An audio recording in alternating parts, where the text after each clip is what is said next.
नमस्कार विद्यार्थी मित्रांनो, स्वागत आहे तुमच्या आपल्या यूट्यूब चॅनलवर।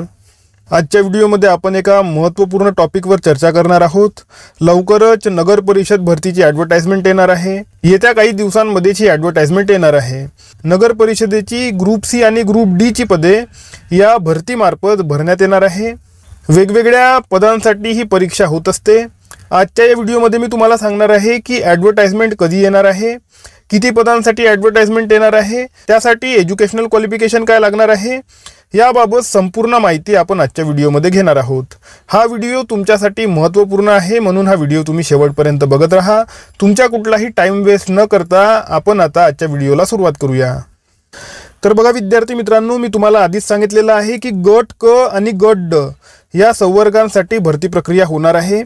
टोटल पदे बघा, गट क ची पदे आहेत 2151 आणि गट ड ची पदे आहेत ग्रुप सी ची आहेत 2151 आणि ग्रुप डी ची आहेत 987। तर टोटल बघा किती होते, टोटल आहेत हे बघा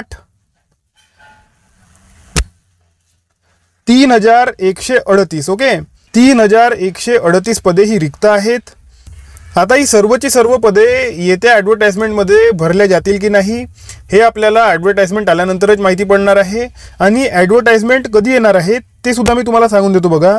तर बघा विद्यार्थी मित्रांनो, पॉईंट नंबर 2 बघा, पॉईंट नंबर 2 बघा, पदभरतीची जाहिरात प्रसिद्ध करणे। तर 15/7/2025 म्हणजेच 15 जुलै 2025 जी आहे यांनी तारीख दिलेली आहे जाहिरात प्रसिद्ध करण्याची। तर आता 15 जुलै रोजी ॲडव्हर्टाइजमेंट प्रसिद्ध होते की नाही हे आपल्याला बघावं लागणार आहे। तर इथे मिळालेल्या माहितीनुसार 15 जुलै रोजी तुमची ॲडव्हर्टाइजमेंट प्रसिद्ध होणार आहे। आणि जर समजा 15 जुलै रोजी तुमची ॲडव्हर्टाइजमेंट प्रसिद्ध झाली नाही तर 1-2 आठवडे समोर सुद्धा बघा ॲडव्हर्टाइजमेंट प्रसिद्ध होऊ शकते, परंतु ही ॲडव्हर्टाइजमेंट लवकरात लवकर प्रसिद्ध होणार आहे, ही गोष्ट तुम्ही लक्षात ठेवा। आता यामध्ये एज्युकेशनल क्वालिफिकेशन आणि पदे मी तुम्हाला दाखवून देतो। तर बघा विद्यार्थी मित्रांनो, गट क ची पदे मी तुम्हाला आधी दाखवून देत आहो। तर यामध्ये बघा विद्यार्थी मित्रांनो, महाराष्ट्र नगर परिषद स्थापत्य अभियांत्रिकी सेवा म्हणजे तुम्हाला स्थापत्य अभियांत्रिकीमध्ये तुम्हाला डिग्री असणे यामध्ये गरजेचे राहणार आहे, म्हणजे सिव्हिल इंजिनिअरिंगची डिग्री तुमच्याकडे असणे गरजेचे आहे। त्यानंतर बघा महाराष्ट्र नगर परिषद विद्युत अभियांत्रिकी सेवा म्हणजेच इलेक्ट्रिकल इंजिनिअरिंगमध्ये तुमच्याकडे डिग्री असणे इथे गरजेचे राहणार आहे। त्यानंतर बघा महाराष्ट्र नगर परिषद संगणक अभियांत्रिकी सेवा, यामध्ये तुम्हाला कम्प्युटर सायन्समध्ये डिग्री असणे गरजेचे राहणार आहे। इंजिनिअरिंग डिग्री कम्प्युटर सायन्समध्ये तुम्हाला गरजेची राहणार आहे। त्यानंतर महाराष्ट्र नगर परिषद पाणी पुरवठा जलनिस्सारण व स्वच्छता अभियांत्रिकी सेवा, तर इथे सुद्धा यांनी इंजिनिअरिंग मागितलेली आहे। पाणी पुरवठा आणि जलनिस्सारण यामध्ये तुम्हाला इंजिनिअरिंग डिग्री असणे गरजेची राहणार आहे। त्यानंतर बघा 5व्या नंबरवर महाराष्ट्र नगर परिषद लेखा परीक्षण व लेखा सेवा, यासाठी तुम्हाला कॉमर्स डिग्री असावी लागणार आहे, बीकॉम वगैरे। त्यानंतर महाराष्ट्र नगर परिषद कर निर्धारण व प्रशासकीय सेवा, यासाठी तुम्हाला एनी डिग्री चालणार आहे। कोणत्याही फील्डमध्ये तुम्ही ग्रॅज्युएशन केलेलं असेल तर इथे तुम्हाला चालणार आहे। इथे मी याला राऊंड करून ठेवतो, याला स्टार सुद्धा करून ठेवतो। त्यानंतर बघा 7व्या नंबरवर महाराष्ट्र नगर परिषद अग्निशामक सेवा, इथे सुद्धा तुम्हाला एनी डिग्री चालणार आहे, परंतु अग्निशामकमध्ये तुम्हाला कोर्स सुद्धा यामध्ये त्यांनी मागितलेला असतो।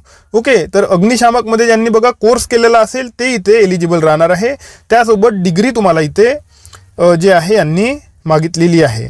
त्यानंतर 8व्या नंबरवर महाराष्ट्र नगर परिषद स्वच्छता निरीक्षक सेवा, इथे सुद्धा यांनी एनी डिग्री मागितलेली असते, परंतु त्यासोबतच स्वच्छता निरीक्षणमध्ये त्यांनी डिप्लोमा सुद्धा मागितलेला असतो। तर स्वच्छता निरीक्षणमध्ये तुमच्याकडे डिप्लोमा असेल, याशिवाय कोणत्याही फील्डमध्ये डिग्री असेल तर तुम्ही यासाठी एलिजिबल राहणार आहात। तर ही 8 पदे मी तुमच्यासाठी आणलेली आहे। याशिवाय आणखी काही पदे जर त्यांनी ॲड केली तर याबाबत तुम्हाला ॲडव्हर्टाइजमेंटमध्ये माहिती मिळणार आहे। ही जी माहिती मी तुमच्यासाठी आणलेली आहे ही बघा मागच्या वेळी जी परीक्षा झालेली होती नगर परिषदेची, तर त्या ॲडव्हर्टाइजमेंटमधून ही माहिती मी तुमच्यासाठी आणलेली आहे। आता जर त्यांनी आणखी जास्त पदे काढली तर ते तुम्हाला ॲडव्हर्टाइजमेंटमध्ये माहिती पडणार आहे। आता समोर बघा आता बघा विद्यार्थी मित्रांनो, ग्रुप डी साठी ग्रुप डी मध्ये पदे बघा, स्वीपर आहे, क्लीनर आहे, फायरमॅन, फायर हेल्पर, ओके, पिऊन आहे, वॉचमॅन आहे, ओके, हेल्पर वगैरे अशा प्रकारच्या पोस्ट इथे यांनी दिलेल्या आहे. तर इथे बघा कदाचित 10वी पास किंवा 12वी पास हे मागतील असं मला वाटते. ओके, काही पदांसाठी कदाचित 7वी पास सुद्धा हे मागू शकतात. ही जी पदे आहेत नॉर्मली अशा प्रकारच्या पदांसाठी 10वी पास, 12वी पास किंवा 7वी पास अशा प्रकारे ते मागत असतात. ठीक आहे. तर आता आपल्याला बघावं लागेल की ग्रुप डी पदांसाठी काय एज्युकेशनल क्वालिफिकेशन ते मागतात.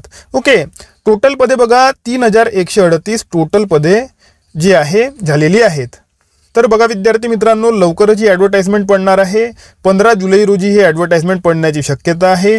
यासाठी तुम्ही तयार राहायला पाहिजे. मी तुम्हाला सांगितलेलं आहे की कोणत्या पदासाठी कोणत्या विद्यार्थ्यांनी तयार राहणे गरजेचे आहे. याशिवाय आणखी सुद्धा पदे यामध्ये ॲड होऊ शकतात. ते आपल्याला ॲडव्हर्टाइजमेंट आल्यानंतरच माहिती पडणार आहे. याबाबत तुमच्या मनामध्ये काही शंका असतील किंवा काही प्रश्न असतील तर तुम्ही ते मला कमेंट सेक्शनमध्ये विचारा. याशिवाय आपलं जे टेलिग्राम चॅनल आहे इथे सुद्धा कमेंट सेक्शन ओपन असतो. इथे सुद्धा तुम्ही मला कमेंट करून प्रश्न विचारू शकता. ओके, तुम्हाला काही विचारायचे असेल बघा, एज लिमिट विचारायची असेल किंवा फीस वगैरे विचारायची असेल, फीस स्ट्रक्चर किंवा काही डॉक्युमेंट्स बाबत तुमच्या मनामध्ये प्रश्न असतील तर तुम्ही ते सुद्धा मला टेलिग्रामवर विचारू शकता. टेलिग्राम चॅनल आणि व्हॉट्सॲप चॅनलची लिंक मी तुम्हाला डिस्क्रिप्शन बॉक्समध्ये दिलेली आहे. तुम्ही त्या लिंक्सवर क्लिक करून टेलिग्राम चॅनल आणि व्हॉट्सॲप चॅनल जॉईन करून टाका. कधी कधी काय होते विद्यार्थी मित्रांनो, टेलिग्राम चॅनलची लिंक ओपन होत नाही. ओके, कधी कधी टेलिग्राम चॅनलची लिंक ओपन होत नाही तर तुम्ही बघा व्हॉट्सॲप चॅनल जॉईन करून टाका. ओके, आणि त्या व्हॉट्सॲप चॅनलवरून तुम्हाला मग टेलिग्राम चॅनलची लिंक मिळून जाणार आहे. ओके, व्हॉट्सॲप चॅनलच्या लिंकमध्ये नॉर्मली काहीही प्रॉब्लेम होत नाही. ओके, तर बघा विद्यार्थी मित्रांनो, मला असं वाटतं की मी संपूर्ण इन्फॉर्मेशन तुम्हाला दिलेली आहे. आता आपण भेटूया आपल्या पुढच्या व्हिडिओमध्ये. तोपर्यंत अभ्यास करत राहा. या व्हिडिओला लाईक करा, चॅनलला सबस्क्राईब करा आणि बेल आयकॉन प्रेस करून टाका. धन्यवाद.